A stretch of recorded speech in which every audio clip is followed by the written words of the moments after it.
It helps if a little thing says live. It did, though, right? Well, The now it second does. time. The second time, yeah, second time's a charm. So I was brilliantly creative the first time we did this, but it wasn't live yet. So I'll hopefully be able to do it again. And welcome to the pre-show of the Practical Prayer podcast. We're going to be recording the podcast episode starting in a few minutes now. But Carol and I are available if you have a comment or a question or a thing that you want to share with us. You can put it up in the comments, and we can say, hey there, Wayne in Calgary. Yeah, Wayne. There's Early. Wayne. You've seen Early Wayne time. before. There you go. And you were talking about organizing yourself with neon-colored Post-its, and I found this, Yeah, which I've had for a long time. It's my pad of neon-colored Post-its, tied together with a regular package of Post-its. So. Yes. I have the squares and the little ones, color-coded, and you're supposed to write everything down. There's a lot that I have, so I've Yep. decided to color-code it better. Okay. Makes sense. I have a whiteboard. I finally erased everything off of it because it was all 6 years old. I used to... By 6 years in, I figured, I'm never going to do that. I used to put my Post-its on a wall in one office I had. And it was just brilliant color. The whole thing was ridiculous. There was no way I was going to get to all that because I kept adding to it. And when we moved, I said, wait a minute, I'm not throwing away all these great ideas. I'm packing them all up. And I put them in like 2 shoe boxes full of these notes. And a friend of mine agreed or said that they wanted to transcribe them or, put them in all neat and everything. I said, I probably won't do anything, so I just have to so I pick out a note every now and then, and that's how it goes. Do you think it's still a good idea and then put it back in the shoebox? I actually, when I take it out of the shoebox, if it's a blog or something that I was supposed to do, now it's online, so I can let the sticky go. But you know what? It's hard to let that sticky go, even though when I've, done what I'm supposed to do with it, I gotta let it go. Yep. I found when I put stickies on the wall, I needed to tape them up because the sticky would come off. And I wound up with a floor full of stickies. Here's my inspiration. Oh, yeah. Sitting next to my computer. So we're going to talk about cause and effect today, which I'm really looking forward to because that's one of the areas where New Thought is so completely divergent from other thought. For lack of another term. I don't want to get in the meat of the conversation now because this is the pre-part, right? Yeah. But I find this incredibly exciting. Okay. Yeah. Well, let's go ahead and start the podcast, and we will take questions and perhaps answers afterwards. And so let me find the thing, and we'll hang out. We'll have a time. Okay. A practical prayer is a prayer that works. These discussions between Reverend Bill Marchiony and Carol Lawrence dive into the details of how it works and how to work it. Reverend Bill is a New Thought minister and the author of Practical Prayer for Real Results. Your new life begins with a new thought.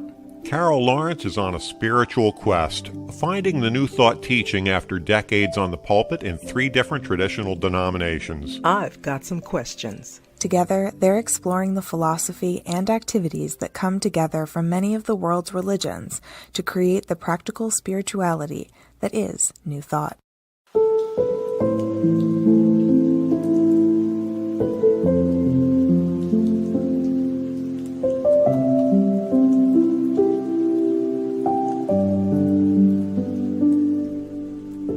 Welcome to the Practical Prayer Podcast. I'm Carol Lawrence, here with Reverend Dr. Bill Marchiony. And today you want to talk about cause and effect. I do. Every time we pick a subject, I say, this is great. I love this subject. It's one of my favorites. But this is one of them. So this is one of your favorites. Yes, Okay. because it's freeing. Okay.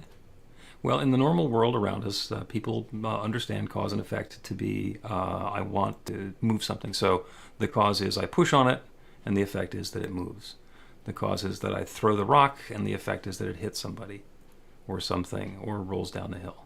So that's cause and effect out here in the physical Newtonian world. And you figure that people think that's all that ever happens. And when we talk about it, it's different. It is, and it's so relevant because, and let me just say the reason that the context in which I'm thinking, we are living right now, the experience that we have right now is the result or effect of some decision that was made, maybe yesterday, maybe 10 years ago. Mm-hmm. But you don't think of it that way. And I'm trying to figure out how to phrase this without being negative in any way, because I don't want to slap anybody's belief system. I don't want to do that. But you can leave that to me. Okay, I'll leave that to you. But the reality is that's exactly what's happening. And that means the responsibility for our life, speaking in broad, painting with a broad brush, of course, but the responsibility for our life is ours. Like there's no entity out there that you can beg and plead and hope will bring about the desired change or the desired effect that you want in your life. It just doesn't work that way. Right. If there's something that I think is beyond belief, I can't believe it's possibly going to happen. There is no external entity that can make it happen. Exactly.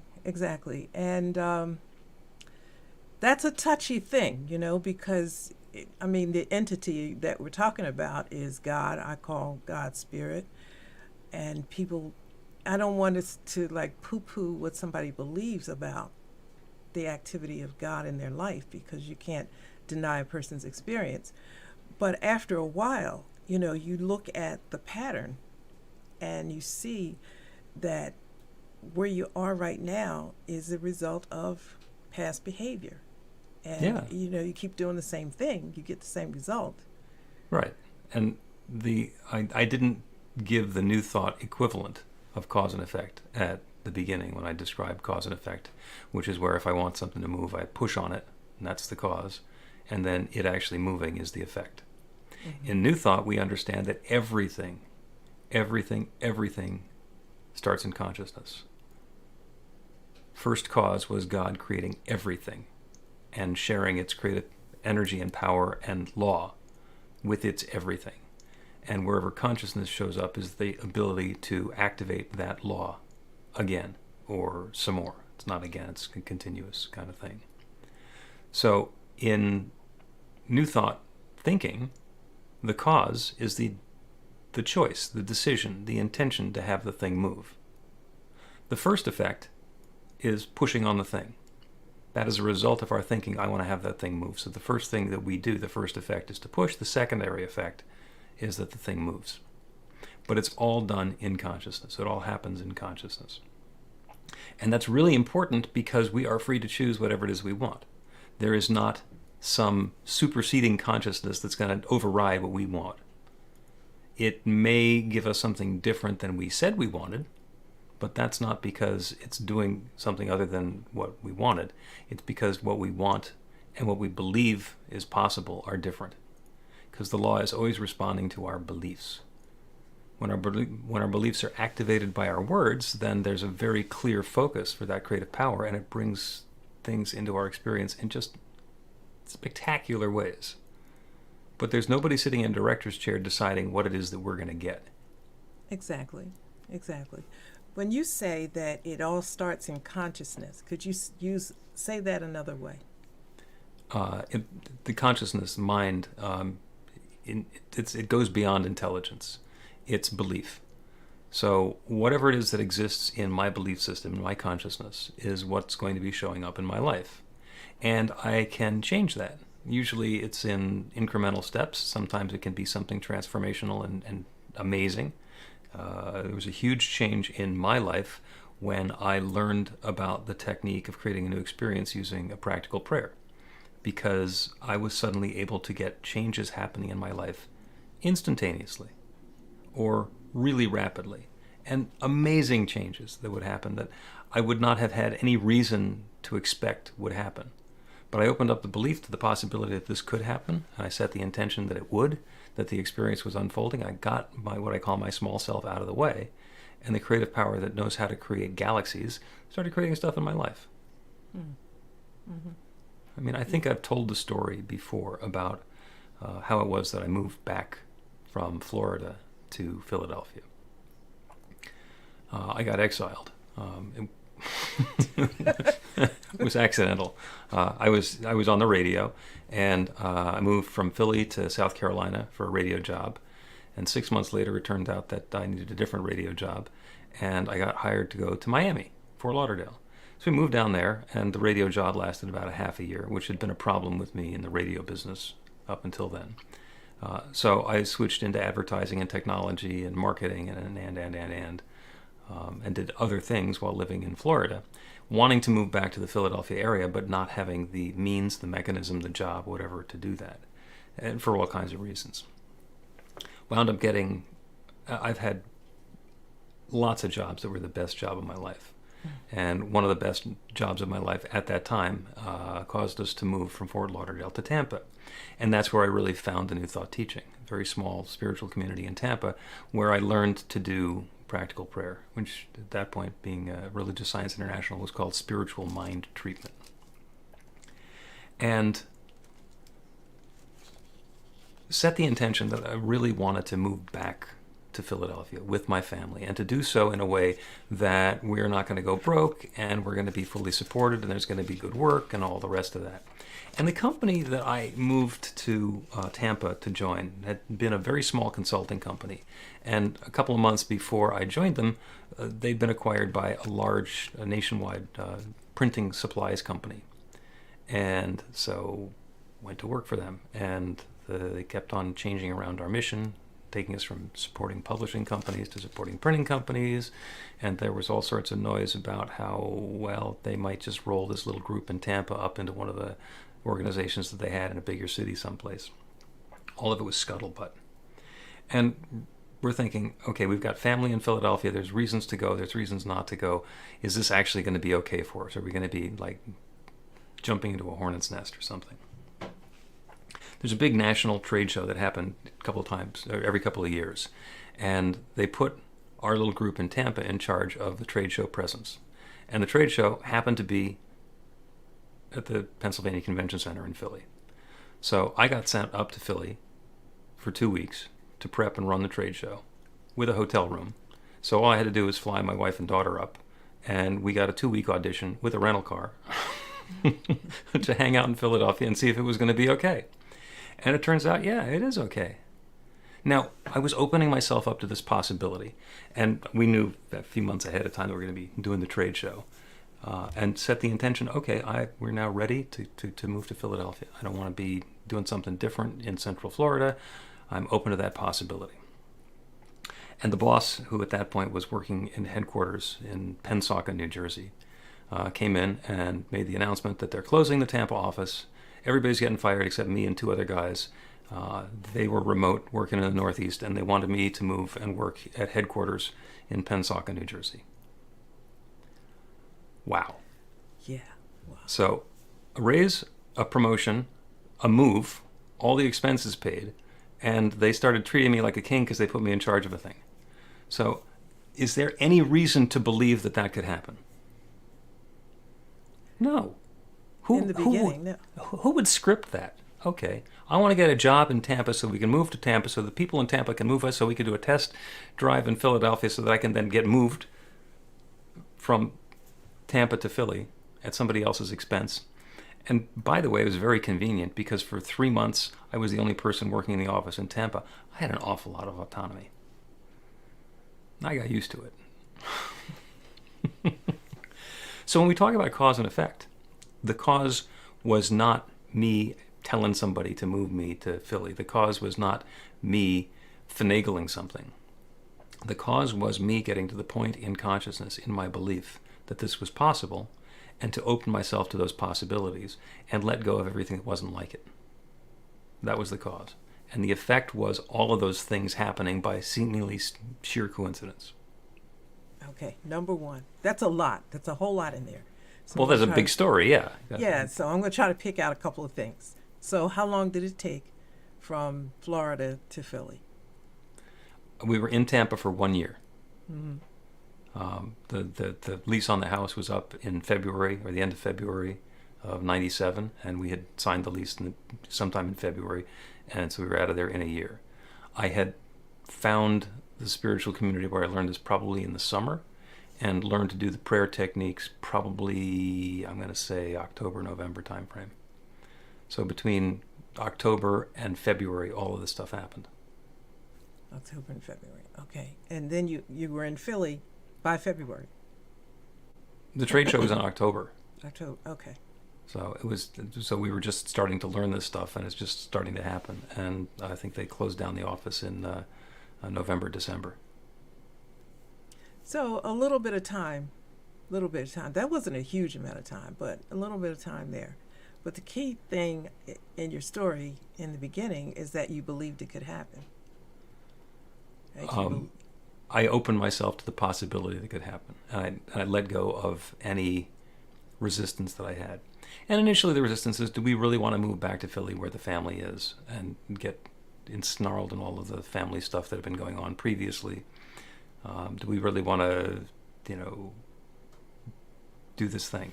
And all the circumstances unfolded in such a way that there was a reassurance that the universe gave us the opportunity to say, yeah, this is going to be okay. So when you look at, first of all, we established that what we do now affects later, or what we have done in the past is where we are now. But when you do it in a deliberate fashion, because it happens all the time, it happens whether we're aware of it or not. Mm-hmm. Okay, so once you become aware of it, let's say today I want to really start exercising my understanding of cause and effect. And I don't want it to be like what I would chalk up as coincidental anymore. Never was coincidental, but I don't want to chalk it up that way anymore. So I need to get to a place where I believe it can happen, or you're saying that the term that you used is open to the possibility. Mm-hmm. Surrender to the disbelief. Let go of the disbelief. Yeah. When I give you a scenario about something happening and your immediate reaction is, yeah, but that can't happen. The operative belief is, yeah, but that can't happen. So when we're opening to possibilities, if we say, here's this outlandish possibility, I say, well, that seems unlikely, but okay. Rather than it's not going to happen, or coming up with the reasons that it's not going to happen. That gives the infinite creative power that creates everything a lot of elbow room. Because when something starts to happen, we're not going to stop it. But it's also when you're open to the possibilities, and I'm a nitpicker, right? Because I'm like, you're open to the possibility that spirit, or that this could happen in this universe that we're in. Why not? So you can choose, Yeah. all the reasons why it won't, but then I choose this. So when you're open to the possibility, I think that takes a little bit of energy so that you can catch the doubts and the fear and all of that right there in the beginning. Absolutely. That's huge. That is naysayers and the pivot. Let's take a break, and when we come back, we will talk about pivots and naysayers. Good. Learn to put practical prayer to work in your life. The steps are simple to learn and let you begin to get real results to create the life of your dreams immediately. Reverend Bill Marchiony's widely acclaimed book, Practical Prayer for Real Results, gives you a clear summary of the New Thought principles behind practical prayer and the series of easy-to-understand steps found in the most effective prayers from religions and spiritual practices all over the world and throughout history.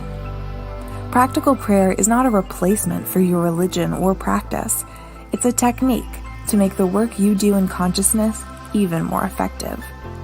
The book includes 40 prayers on various topics that you can adapt as needed and use as your own. Practical Prayer for Real Results is available in paperback, Kindle, and audiobook on Amazon, or at be-the-light.com. That's be-the-light.com.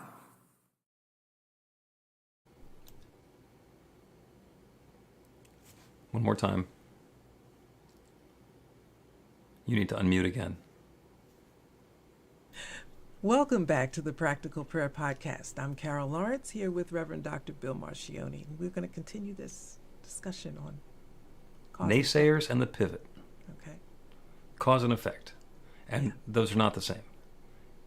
Cause and effect are not the same as naysayers and the pivot. Those are two different ways of working at it. And the premise that we're going with is that in the physical Newtonian world of cause and effect, when I want something to move, the cause is when I push on it and the effect is when it moves. And in the world of new thought and consciousness, and in quantum physics, the cause is when I decide that I want it to move. And the primary effect is me pushing on it, because I'm inspired to push on it because I want it to move. And the secondary effect is that it starts moving. The reason that naysayers and the pivot are so important is that if I'm looking at a huge object and I decide I want to move that, and the little voice says, you can't move that, then that's the cause. The cause is my belief that I can't move it. And then you know what's going to happen, is I will be unable to move it. Even if I say I really want to move that thing, if I believe I can't move it, then it's done as I believe and I can't move it. Mm-hmm. Once I set the intention that that big object is going to move, all sorts of possibilities open up. And I don't know what kind of a big object it is, but it's possible that if it's a big object that's at the top of a hill, it can just start rolling. Or you can dig out a little bit of the earth under it, it's going to make it start rolling, and there it goes. Or it could tip over. Or it could turn out that an even bigger object comes along and bumps into it and knocks it over. I mean, there are so many different ways that that object could start moving that when I limit it to it's going to be me pushing on it, that's the only way that it can move, then the universe is going to let me struggle as long as I want to, as long as I believe that it's going to have to be me, it's going to have to be pushing, and it's never going to move until I somehow can overcome the laws of physics. I get to push as long as I want. Yeah. It's kind of learning in the beginning that it can happen, which is what you said, but how it happens, that's another thing, because we're used to planning. You know, that's the whole thing. You set goals, you plan, and you follow the plan and whatever, and if it doesn't work out, you look for the errors. And this kind of doesn't totally eliminate the planning, but it kind of makes you understand where the power comes from that makes it happen. Mm-hmm. Yeah. You ever think about somebody and then they call you or send you an email out of the blue? I mean, it's somebody who you haven't spoken with in months or years. Yeah. You start thinking about them and the phone rings. Explain that. You know, I don't know how to explain it, but I do it sometimes. When I want someone's attention, I know you were going to laugh, but that's the truth. No, I believe understand. if it could happen without you knowing that it happens, then it can certainly happen if you set your intention for it to happen. Now, that doesn't mean that I close my eyes and do something wooey and, focus and they call me in 10 minutes. But I can tell you this, beyond a shadow of any doubt, they're going to call. Mm-hmm. They're going to call. Yeah, they're going to call because they wanted to call, not because they got some voodoo curse from you. No, but something left from me and said, you better call her. And when those happen to people who are just going through their normal course of their lives, they call it a coincidence. Mm-hmm. And I'm perfectly happy calling all of this stuff a coincidence. I'm going to sit over here and I'm going to do a practical prayer. I'm going to say some words either out loud or in the privacy of my own head, and then something's going to happen in the world. Do I care that I can either explain exactly what I believe the metaphysics of that is, or is it okay with me if the good thing that's showing up in my life just shows up by coincidence? Do I care? No. I care because I want to make sure that it happens again. If I'm generating the coincidences that are making me happy, and it's just a coincidence that I do a practical prayer for something and then it shows up, does it make any difference whether I call that me harnessing the creative power in the universe or inspiring a coincidence? Same thing. Right. That's my thinking. So people who are having all these happy coincidences coming up in their lives are doing exactly the same thing that we're talking about. And if there's a resistance to using the spiritual or metaphysical language that we use, then, okay, there's something in the belief system that says, I don't want to consider that this is a spiritual context. Fine. It still works. Yeah, it does. But like, hold it a second. If you just think that it's coincidence and that you had no part in it and it just happened to you, then those are people that you meet all the time where just like life has happened. I'm in this situation and life has happened and it just keeps on happening and I have bad luck. You got to put a stake in the ground and say, listen, let's look at how this happened and how we can make it happen differently. Now, what I find a lot is even getting you to the point to believe that you can make it happen differently. People are very comfortable with the idea that just life happens or excrement happens. And life does happen, but not to the degree that we just sit back and just say, well, I'm just going to hope and pray for the best. I'm putting my 2 cents in there with some level of knowledge of how this works. And it doesn't have to happen that way. Right. I mean, I don't catch everything, and I'm not using myself totally as an example, but you can't catch everything because you just can't. But having some understanding of how it works is better than saying it's just going to work. Like it's not a magic. I've read your book and I've taken your classes, and I know it back and forth. And so I can do 5 backward to 1 or I got it, right? Yeah. But it's not magic words, Right. I mean? And what I said before is when we believe that it's just happening by coincidence, we are leaving the spiritual context out of it. In which case, eventually what will happen is the same thing that happens if we're just doing affirmations and instead of doing a spiritual practice of affirmative prayer or practical prayer or spiritual mind treatment is when I get to something that my ego self, my small self doesn't believe I can do, I don't have anywhere to go. And when we're doing it as a prayer, we start with our identification of that infinite creative power that creates everything that has created each of us. It's created me. So I know that I am that same divine power and presence, and I have access to that same creative law. So when I say I am prosperous, it's not just me sitting down here looking at my bank balance, claiming I'm prosperous. It's me and God together knowing that I'm prosperous. And putting ourselves on the A team that way is pretty powerful, because I may or may not have some financial considerations and concerns, but God doesn't. God knows how to make another galaxy. God knows how to create and do anything. God has infinite resource. So put myself on the team with that divine creative power, and suddenly my belief system gets bigger. Yeah. Because of the and. And that's important. I think it's working with the belief system. There is some intelligence in this whole process, even though first it's God. It's God all-powerful everywhere and all of that. But there is intelligence in that. And we had a comment over here that from Maureen, I think, that would add to this. She said, wouldn't that be taking into consideration of the greater good for all? And it seems to be saying that she's saying you have to think beyond just the want, but all things concerned. In the big picture, and I've had some people in my community who have been going through some studies and some transformational work, and some stuff has started to fall apart a little bit in their lives. And it's like, well, what's going on? Why is that happening? Why is it that everything seemed like it was getting wonderful, and then I had this setback and this challenge or this illness or this reverse or whatever's going on? What happens is that something needs to shake loose from the status quo in order for something new to come into being. It is completely possible for love to be unfolding and the greater good for all to be revealing itself. And there are some people who don't want the greater good for all. There are some people who are approaching this creative process from a place of fear. The fear that if somebody else has something good, that means that I don't have something good. That there's a competitiveness, that there's a limitation or a zero sum, where in order for me to be a winner, somebody else has to be a loser. So let me go out and make some losers.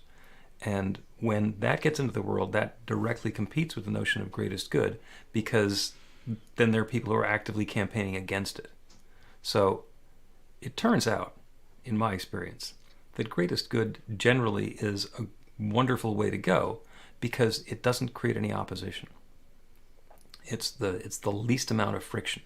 If I am opening myself to my good and knowing that that same good is lifting all the boats, then I'm setting up a possibility for that creative field to be much bigger and much more powerful, because I'm now connecting myself with all of the other individuals who want us all to succeed and to prosper.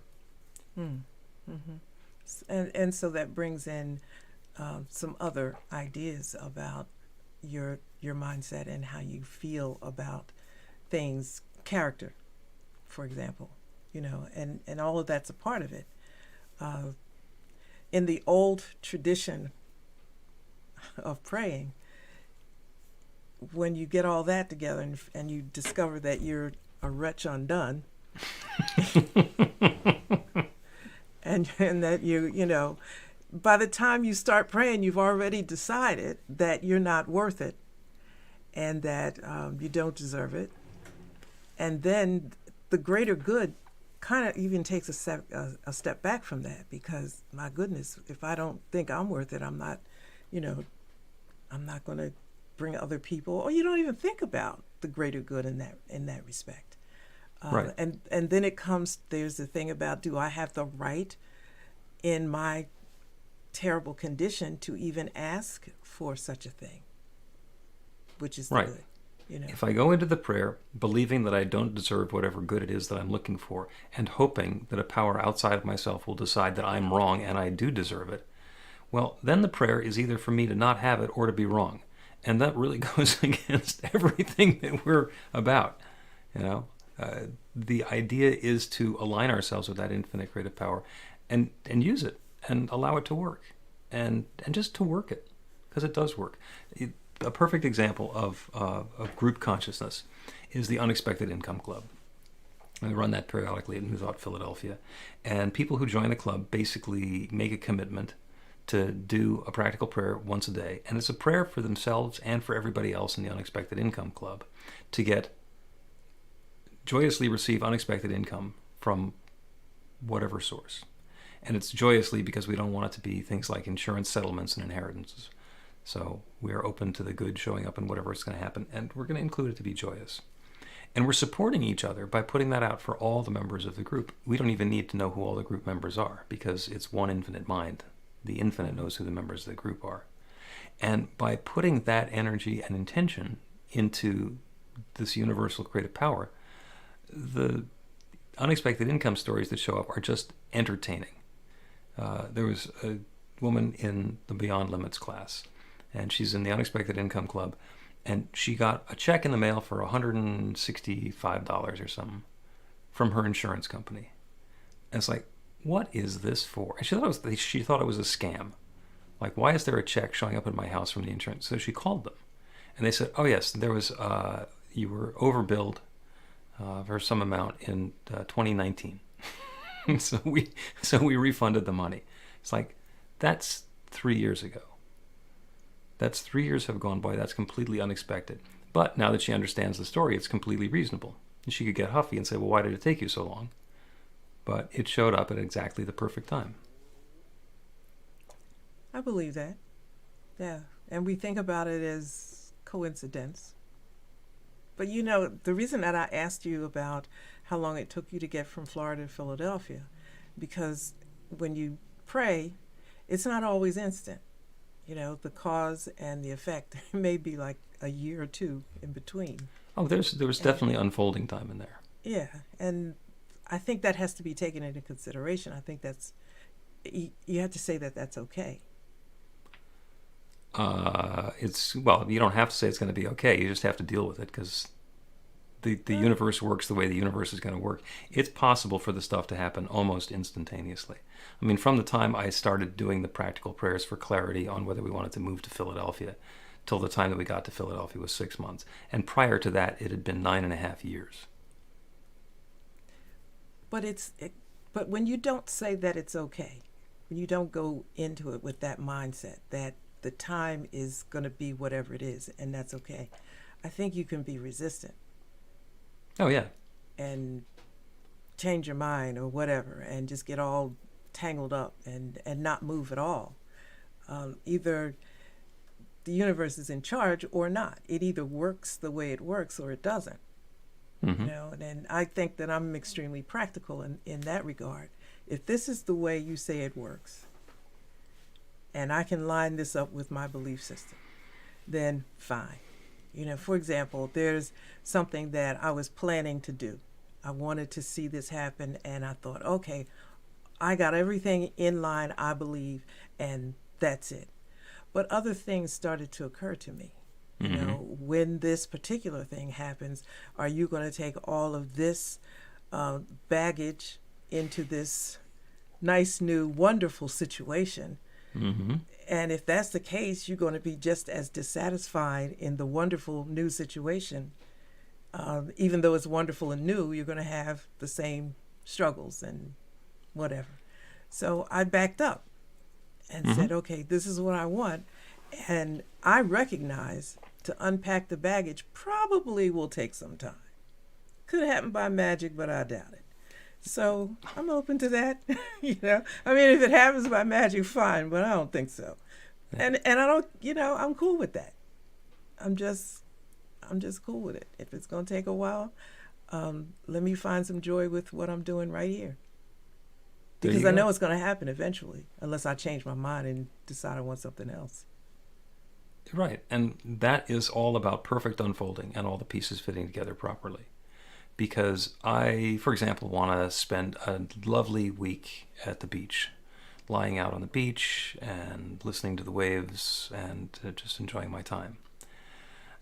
If I have that desire in January, I probably need to either allow some time for the beach to become pleasant to lie at, or arrange some other resource so I can go to a beach that's a lot farther south than I was maybe envisioning.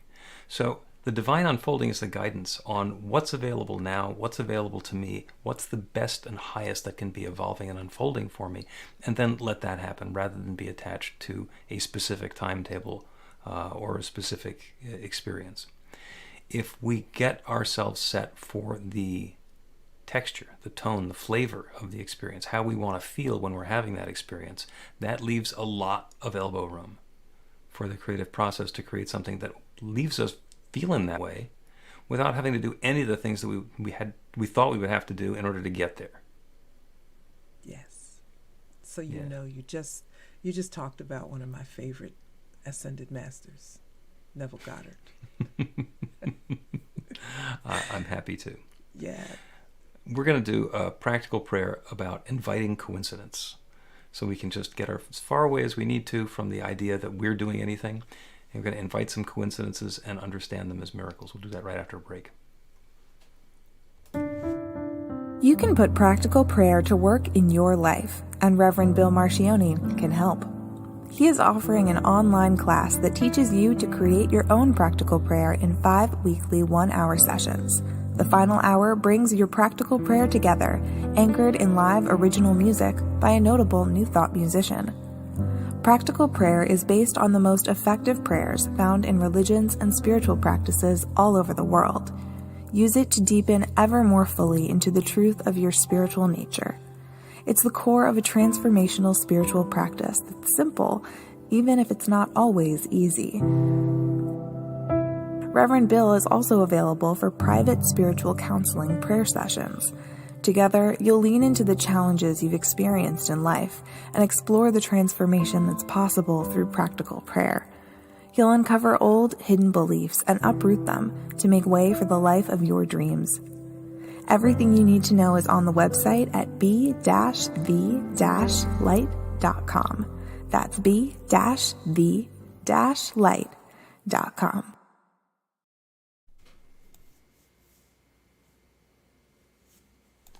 Gotta do it one more time. When we come back from those breaks, you don't need to unmute. I don't. Okay. No, it does it automatically, and then you remute yourselves instantly. Okay. So you want to do the welcome? You're going to do the whole thing. No, just do the whole thing. Welcome back to the... Welcome back to the Practical Prayer Podcast. I'm Carol Lawrence here with Reverend Dr. Bill Marchiony. And, you know, I'm eventually going to get this mute-unmute thing right when we go. Oh, there's no hurry. Yeah. There's no hurry. We're talking about cause and effect. And the question that it brings up for me when I put my teacher hat on is, what's the difference between a coincidence and a miracle? Because they feel really different. A coincidence is something that just happened, but a miracle is something amazing that just happened. But the important part is that in neither case can we explain ahead of time how they're going to happen. The how of it is completely beyond our pay grade. The difference between a coincidence and a miracle is the oomph or the impact that they have on the experience we have in life. And when we get ourselves into the groove of being in that experience of cause and effect, of being aware of that infinite creative power that creates everything and that we're part of it, then we are able to set an intention, open an invitation for something wonderful. And by letting go of the details, letting go of thinking that we have to know what those effects are all going to look like, we set our intention.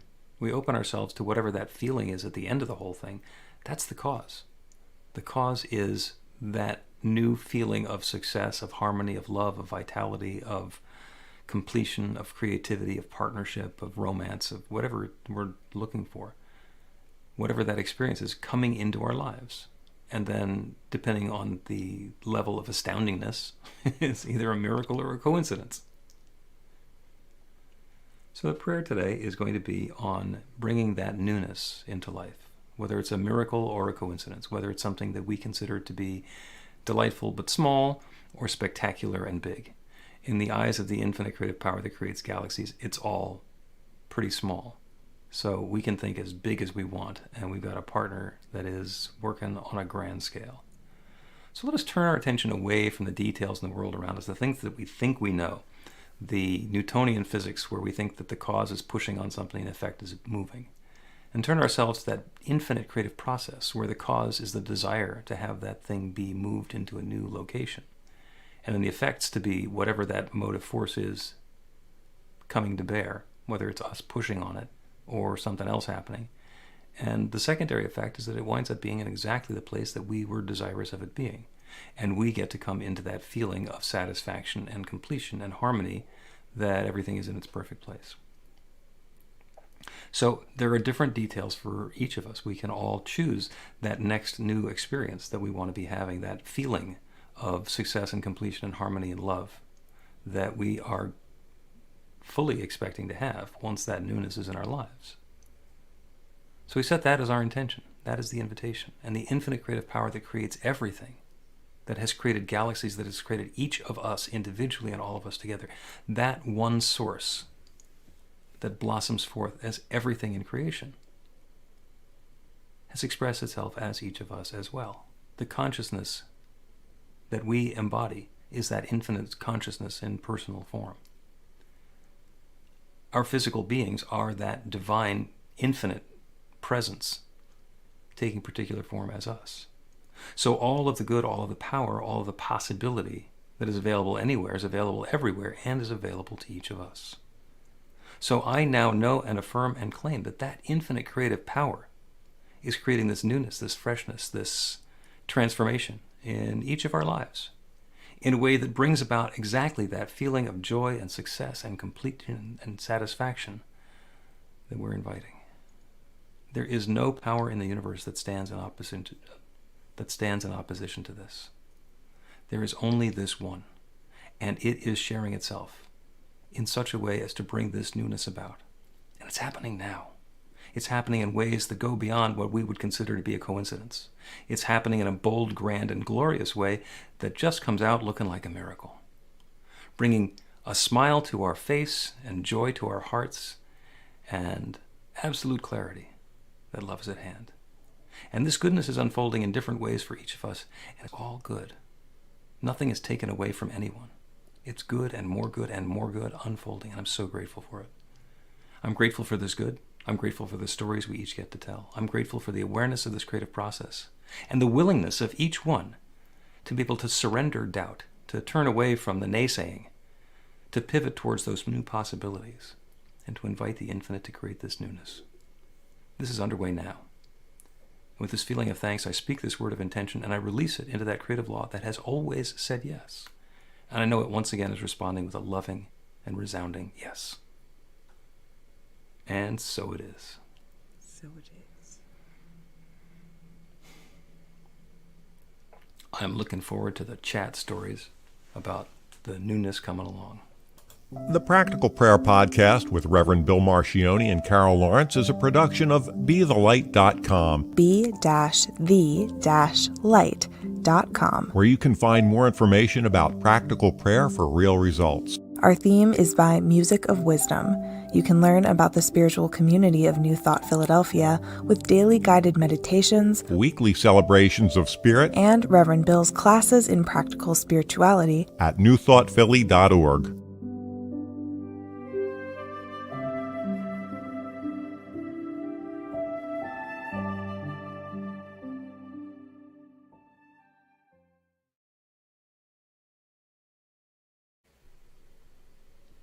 You can see the mics turn themselves back on. I'll just have to watch. In the beginning. It's only the first one. It's only the first one yeah. where the numbers come up. Okay. So I saw a ahead. comment. I saw a comment by, where'd she go? Oh, Bonnie Morgan Gonzalez. She said, the prayer can only be answered to the level of my beliefs. Absolutely. It is done unto you as you believe. Yeah. Jesus said that. I think he was right. I'm not passing any judgment on him, but it's just my thought. Listen, by the way, Bonnie, if you're still there, she's still there? We still on? Yeah, we're still on. Okay. Yeah. So if you're still there, Bonnie, this is like one of those statements that hit you so hard, because if it's not happening, you have to only check yourself. Not yourself in terms of whether you're good or bad, but what you really believe. And, when I did that, it opened a whole new understanding for me. It's like really simple. And I would say what I'm desiring or what I'm asking for is good. It seemed like it lined up, but so what happened? Like, I'm standing here, what happened? And it could be that I just went off took that detour that said, if I don't really believe that it can happen to the level that I really think, or maybe I shouldn't be asking for it because it's too much. And I discovered a load of those things that were in my past that I chose, listen, I can't undo all that. I can start over new at this point. But yeah, so if you're still there, you're absolutely correct. Yeah, I agree with that. yeah. I was about to use that same line myself. It's an inside job. It's always an inside job. Yeah. Because it's not done unto me as somebody else believes. Now, they can have some influence, and I can certainly give away my power. We can go to the all-you-can-eat buffet, and I can go over and look at everything that's in there, and I say, Carol, what should I have? And then only fill my plate up with the stuff that you tell me to, and then be dissatisfied with what I got. But really, who made that call? Yeah. I get to blame you on not liking my dinner, but it was me. Well, listen, it's how we've been socialized, or Don Miguel Ruiz calls it domestication. Domestication, yeah. That's the whole thing, and especially with women. And that doesn't mean that men aren't involved, but I know women best, I think, since I've been one all my life. We're taught in different ways that we shouldn't ask, this doesn't belong to us, and we don't have rights, and I mean just a whole slew of stuff.